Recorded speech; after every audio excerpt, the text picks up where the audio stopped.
دوستو، جس گھر میں بلی بچہ پیدا کرتی ہے اس گھر میں کیا ہوتا ہے؟ کیا اس گھر والوں کا نقصان ہوتا ہے یا پھر وہ دولت مند بن جاتے ہیں؟ دوستو، آج کی اس ویڈیو میں ہم آپ کو ایک ایسی ہی عورت کا سچا واقعہ سنائیں گے جس کے گھر میں بلی نے بچے پیدا کیے تھے۔ پھر اس کے ساتھ جو کچھ ہوا اس کو جان کر آپ بھی حیران رہ جائیں گے۔ تو چلیے کہانی سنتے ہیں اس عورت کی زبانی۔ میرا نام سروت ہے۔ میرا تعلق اندرونی سندھ کے ایک چھوٹے سے گاؤں سے ہے۔ یہ ایک چھوٹا سا گاؤں تھا۔ ہمارا علاقہ اتنا ترقی یافتہ نہیں تھا۔ وہاں پر غریب سادے سے لوگ رہائش پذیر تھے۔ تعلیم کی کمی کی وجہ سے ان کو بڑی نوکری ملنے سے تو رہی، بس محنت مزدوری کر کے یا وہ ڈیروں کی کھیتیوں میں کام کر کے اپنا گزر بسر کرتے تھے اور اپنے بچوں کا پیٹ پالتے تھے۔ میرے والد نے شہر سے تعلیم حاصل کی اور وہاں پر ہی ان کی نوکری لگ گئی۔ والد نے شادی بھی اپنی پسند کی لڑکی سے کی، جبکہ والد صاحب کے یہاں خاندان سے باہر شادی کا رواج نہ تھا۔ میری امی کو گاؤں میں رہنا پسند نہیں تھا، اس لیے وہ لوگ شہر کے ہی ہو کے رہ گئے۔ مگر میرے بابا جب بھی گاؤں جاتے مجھے اپنے ساتھ ضرور لے کر جاتے تھے، کیونکہ میرے دادا دادی کو میرا بہت انتظار رہتا تھا۔ میں چھوٹی تھی تب اکثر شوق سے گاؤں آیا کرتی تھی، مگر اب بڑی ہو گئی تھی تب بھی میری دلچسپی گاؤں سے برقرار تھی۔ میں بابا کے ساتھ یہاں آتی تھی اور ہفتہ 10 دن دادا دادی کے ساتھ رہتی تھی۔ ایک بار بابا واپس شہر جا رہے تھے، مگر دادا دادی نے مجھے اپنے گھر میں روک لیا۔ میرے دادا کا شمار بڑے زمینداروں میں ہوتا تھا۔ ان کی زمین دور دور تک پھیلی ہوئی تھی۔ ان کے بڑے سے حویلی نما گھر میں ہر طرح کی سہولت موجود تھی۔ یہاں ویسے تو بہت خوش تھی، مگر گاؤں سے منسوب کچھ عجیب عجیب باتیں مجھے پریشان کرتی رہتی تھی۔ یہاں کے لوگ اتنی تعلیم یافتہ نہ تھے۔ شاید یہی وجہ تھی کہ ایسی من گڑت کہانیاں اور مشہور کرتے تھے اور ان پر یقین کرتے تھے۔ آج کل جو ہر دوسری تیسری زبان پر ایک قصہ عام تھا، وہ یہ تھا کہ بلی جس گھر میں بچے پیدا کرتی ہے اس گھر میں ایک عجیب واقعہ رونما ہو جاتا ہے۔ شروع میں تو مجھے یہ سب جھوٹ اور بکواس لگا، مگر میں خود اپنی آنکھوں سے دیکھا تو دنگ رہ گئے۔ میں نے بہت بار ایسی کہانی سنی، پر انسنی سنائی باتوں پر یقین کرنے کا بالکل دل نہیں کرتا تھا۔ حویلی کی ملازمہ روز کوئی نہ کوئی نئی خبر لے کر آ جاتی تھی اور حویلی کی عورتوں کو مرچ مسالے لگا لگا کر سناتی تھی، اور وہ سب آنکھیں بند کر کے ایسی ہر بات پر یقین کر لیتے تھے، کیونکہ ان کو تعلیم اور شوہر کی کمی تھی۔ مگر میرے پاس ایسا نہیں تھا۔ میں ایک پڑھی لکھی خود اعتماد لڑکی تھی، مگر مجھے اپنے خاندان کی روایات اور آداب سب اچھے طرح سے معلوم تھے، اس لیے میں سب کے ساتھ گھل مل کر رہتی تھی تاکہ جو سلوک میری والدہ نے دادا دادی کے ساتھ کیا میں ویسا نہ کروں اور اس کا ازالہ کروں۔ یہی وجہ تھی کہ دادا دادی اور میرے سارے ددیحال والے مجھے بہت پسند کرتے تھے کہ مختصر کچھ نہیں ہوتا کہ ایک بلی جو سفید رنگ کی تھی، اس کی ایک آنکھ سبز تو دوسری آنکھ نیلی تھی۔ یہ انتہائی خوبصورت بلی تھی جو لوگوں کو اپنی جانب متوجہ کرتی تھی۔ اس کی آنکھیں دیکھنے والوں کو بے اختیار اللہ کی تعریف کرنے پر مجبور کر دیتی تھی۔ یہ قدرت کی ایک حسین تخلیق تھی۔ یہ بلی اکثر گھروں میں آیا جایا کرتی تھی، مگر اس کا اصل ٹھکانہ ایک عورت کا گھر تھا جس عورت کا نام بلقیس تھا۔ یہ عورت بہت غریب تھی اور حالات کی ماری تھی۔ اس کی 5 اولاد جو ایک خاص قسم کی بیماری میں مبتلا تھے، وہ بچے ایک مخصوص عمر کو پہنچ کر چلنے پھرنے سے قاصر ہو جاتے تھے اور اپاہجوں کی طرح زندگی گزارتے تھے، بلکہ ان کے بچے پیدائشی طور پر تو صحت مند ہوتے تھے، مگر جیسے ہی 8-10 سال کی عمر کو پہنچتے تھے اچانک انہیں ایسا کیا ہو جاتا جس کی وجہ سے وہ چلنے پھرنے کے قابل نہیں رہتے تھے۔ یہ ایک بہت بڑی پریشانی والی بات تھی۔ بلقیس کی بڑی بیٹی کے ساتھ ایسا ہوا تو بلقیس کو لگا کہ یہ اللہ تبارک و تعالیٰ کی طرف سے آزمائش ہے، اور وہ چپ رہی۔ بہت سے حکیم اور ڈاکٹر کو دکھایا، مگر کسی کی سمجھ میں یہ بیماری نہیں آئی اور تھک ہار کر بلقیس اور اس کے شوہر نے چپ اختیار کر لی۔ لیکن جیسے ہی ان کا بیٹا 8 سال کا ہوا تو ان کے ساتھ بھی ویسا ہی ہوا اور دونوں میاں بیوی بری طرح گھبرا گئے۔ ابھی علاج کروایا مگر کوئی فائدہ نہیں ہوا اور انہیں اب بھی ہر طرف سے مایوسی کا سامنا کرنا پڑا۔ ان کی نظر اپنے تینوں بچوں پر تھی اور ان کی جان سوئی پر اٹکی ہوئی تھی۔ انہیں معلوم نہیں تھا دونوں بڑوں بچوں کے ساتھ جیسا ہوا ان کے باقی بچوں کے ساتھ بھی ویسا ہی ہوگا یا نہیں، مگر وہ تینوں بچے بھی ایک دوسرے کے پیچھے 8-10 سال کے ہوئے تو وہ اپنے بڑے بہن بھائی کی طرح بستر سے لگ گئے۔ وہ چلنا تو دور کی بات، بیٹھ تک نہ سکتے تھے۔ ان کی ریڑھ کی ہڈی کے ساتھ کوئی مسئلہ ہو گیا تھا۔ ایک بار دادی کے ساتھ ان کی عیادت کے لیے میں بھی بلقیس چچی کے گھر گئی تو ان سب کو دیکھ کر حیران رہ گئی۔ یہ آخر کون سی بیماری تھی جو ایک ہی گھر کے 5 فرد چلنے پھرنے سے قاصر ہو گئے تھے؟ مجھے ان کے زندہ لاشوں کو دیکھ کر بہت رنج ہوا۔ باپ پر بہت ترس آیا جو اپنی اولاد کو اس حالات میں دیکھ رہے تھے۔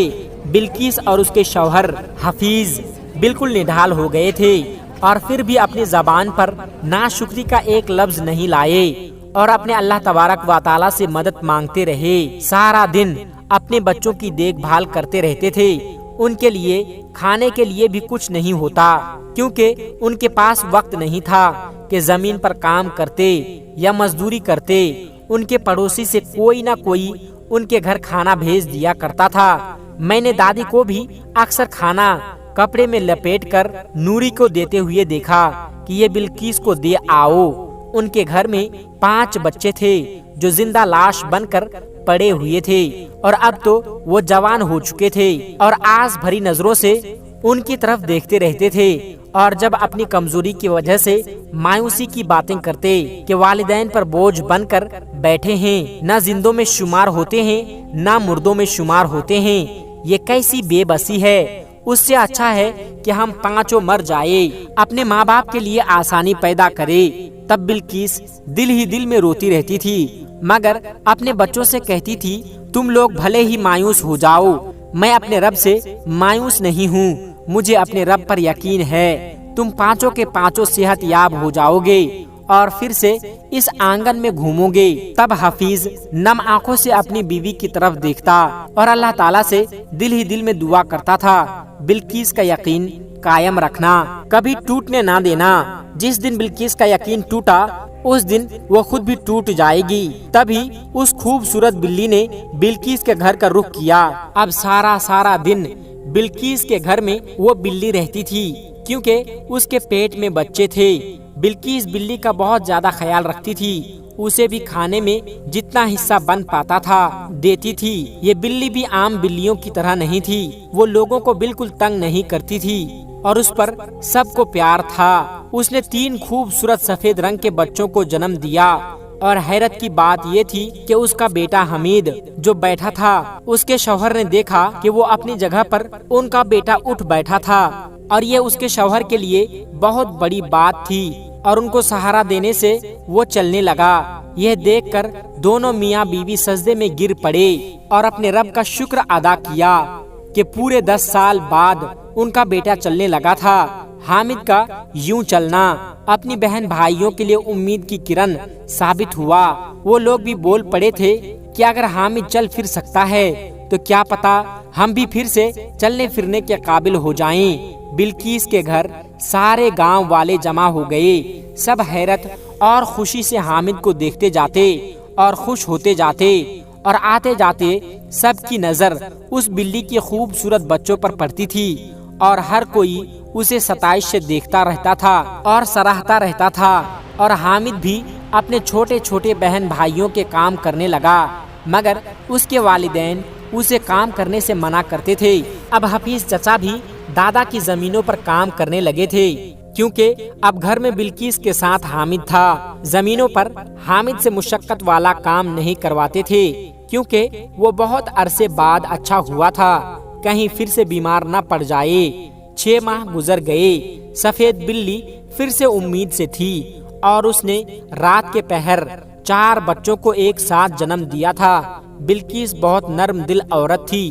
وہ بلی کا بہت زیادہ خیال رکھتی تھی کہ شاید کوئی نیکی اللہ تبارک و تعالیٰ کو پسند آ جائے اور اس کی آزمائش ختم ہو جائے، اور بلی کے معصوم بچوں کے اوپر کپڑا دے رہی تھی کیونکہ سردی بہت زیادہ تھی۔ تبھی اس کی چھوٹی بیٹی کھانسنے لگی اور وہ کھانستے ہوئے اچانک سے اٹھ بیٹھی۔ بلقیس خوشی سے چیخ اٹھی اور حفیظ نیند سے ہڑبڑا کر اٹھ بیٹھا۔ جب بیٹی کو بیٹھا دیکھا تو خوشی سے اس کی آنکھوں سے آنسو نہیں رک رہے تھے۔ تب پہلی بار حفیظ نے بلی اور اس کے بچے دیکھے تو سوچ میں پڑ گیا اور بلقیس سے بولا، بلقیس ایک بات تم نے محسوس کی کہ جس دن یہ بلی پہلی بار بچوں کو جنم دیا تھا تب حامد صحت یاب ہو گیا تھا، اور آج دوسری بار اس نے بچے پیدا کی ہے اور فائزہ چلنے پھرنے لگی۔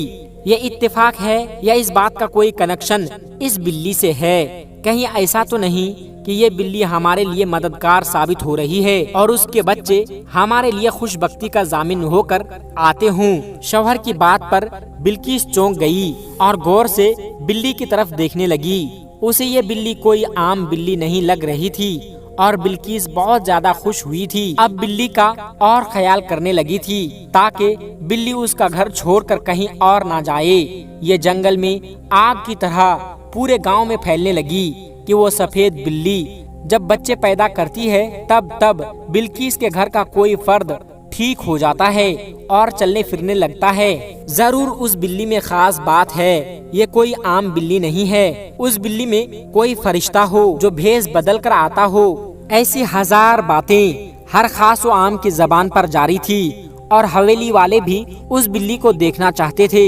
اب ہر کوئی چاہتا تھا کہ وہ بلی ہمارے گھر آ جائے اور ہماری کوئی نہ کوئی غیبی مدد ہو جائے۔ جب دادی اور ان کی بہو اس چچی کے گھر آئی تو دیکھ کر حیران رہ گئی کہ وہ بلی بہت خوبصورت ہے، لیکن اس مرتبہ جب اس بلی نے بچے دیے تو بلقیس کی بیٹی کا انتقال ہو گیا۔ اس دن بلقیس چچی نے باقی دو اولادوں کی طرف دیکھا جن کے چہرے پر خوف کے سائے تھے اور بلی سے ڈرتے تھے، حالانکہ جس سے ڈرنا چاہیے اس سے نہیں ڈرتے تھے۔ بلقیس اٹھی اور بلی کو بچوں سمیت نکال دیا اور دروازہ بند کر دیا۔ یہی بلقیس جس بلی کو کسی قیمتی متاع کی طرح سنبھال کر رکھتی تھی، آج جب اسے گھر سے باہر نکال دیا تو پھر سے ان کی زبان میں اللہ اللہ تھا۔ بے شک اللہ تبارک و تعالی ہر طرح سے اپنے بندوں کی مدد کرتا ہے۔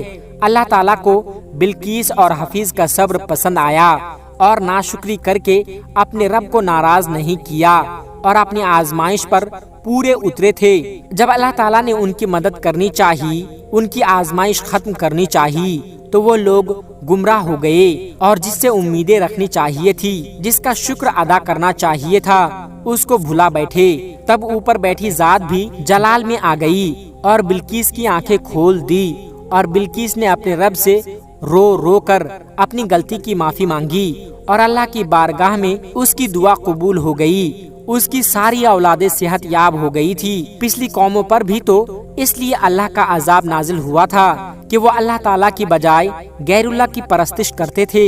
ہم مسلمان ہیں اور ہماری ساری امیدیں اس ایک ذات سے منسوب ہونی چاہیے جس کے ہاتھ میں میری جان ہے، اور یہ سب اللہ تعالیٰ کی مہربانی ہے۔ اللہ تعالیٰ سے دعا ہے کہ ہمیں توفیق عطا فرمائیں اور سیدھے راستے پر چلائیں۔ کمنٹ باکس میں آمین ضرور لکھیے گا۔ میرے پیارے دوستو، آج کی ویڈیو میں بس اتنا ہی۔ اگر آپ کو یہ ویڈیو ذرا بھی اچھی لگی ہو تو اس ویڈیو کو ایک لائک کر کے ہمارے چینل قدرت کا کرشمہ کو سبسکرائب ضرور کر لیجئے گا تاکہ ایسے ہی اسلامی اور معلوماتی ویڈیو آپ کو روزانہ کی بنیاد پر ملتی رہے۔ اور ہاں دوستو، ویڈیو کو شیئر کرنا مت بھولیے گا، کیونکہ حدیث پاک میں واضح طور پر یہ بتائی گئی ہے کہ دین اسلام کی باتوں کو دوسروں تک پہنچانا صدقہ جاریہ ہے۔ اس لیے اس ویڈیو کو اپنے کچھ قریبی دوستوں تک پہنچا کر اس نیک کام میں حصہ ضرور لیں، اور آپ کے اس نیک کام سے بہت سارے لوگوں کو اچھی باتیں معلوم ہو جائے گی۔ دوستو، ملتے ہیں پھر ایک نئی ویڈیو کے ساتھ، تب تک اپنا اور اپنوں کا بہت زیادہ خیال رکھیے گا۔ خدا حافظ۔ السلام علیکم ورحمۃ اللہ وبرکاتہ۔